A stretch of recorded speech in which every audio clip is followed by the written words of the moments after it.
పట్టుకొని యేసయ్య దగ్గరికి తీసుకొచ్చారంట. యేసయ్య దగ్గరికి తీసుకొచ్చి రకరకాల ప్రశ్నలు వేస్తారు. మరి కదా జ్ఞానం తెలుసు, కదా తెలుగు తెలుసు, కదా బైబిల్ తెలుసు, కదా వర్తమానం తెలుసు. పట్టుకుని ఆ స్త్రీని యేసుప్రభు దగ్గరికి తీసుకొచ్చి యేసయ్య దగ్గరికి నిలబెట్టి, ఏమయ్యా యేసు ప్రభువా, ఈమె వ్యభిచారం చేస్తూ పట్టబడింది, ఈమె వ్యభిచారం చేస్తూ పట్టబడింది.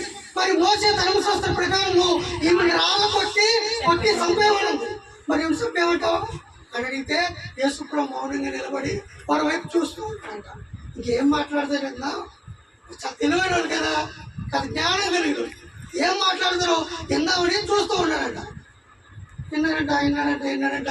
యేసుప్రభు అన్నారంట, మీలో ఎవడైనా పాపం చేయకపోతే మొదటగా మీద రాయి. ఆ కొన్నోడు ఎవడో రాయట్లే, ఎవరికాడే ముందుకు చేతులు వెనకాల చేతులు ఎత్తుకుని వెళ్ళిపోతూ ఉన్నాడంట. మీలో గమనించండి, అక్కడ చెప్పే మాట ఏంటో తెలుసా? పాపంలో ఉన్న స్త్రీ మాటల వల్ల ఆమె మార్పు చెందలేదు, కానీ వారు వెళ్ళిపోయిన తర్వాత యేసయ్య వైపు చూసిందంట. ఎవరి వైపు చూసింది?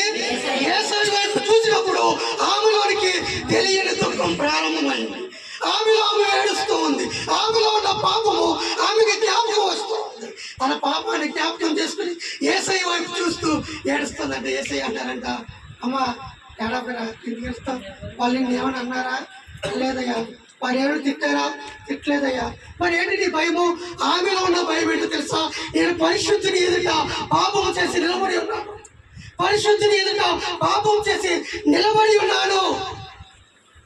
ఈ పరిశుద్ధులు నన్ను ఏమైనా అంటాడేమని నేను భయపడుతూ ఉన్నాను తనలో తాను అనుకుంటూ ఉంటే యేసయ్య పాపం వైపు చూసి, అరే తల్లి, ఎప్పుడు నువ్వు పాపం చేయట్లా, పాపం చిక్కుల నుండి ఇడిపించేవాడు రక్షకుడు. ఇదిగో ఆ స్త్రీని ఆయన ఎప్పుడైతే ఇడిపించాడో ఆమెకి రక్షకుడుగా ఆయన మారిపోయాడు. హల్లెలూయా, హల్లెలూయా.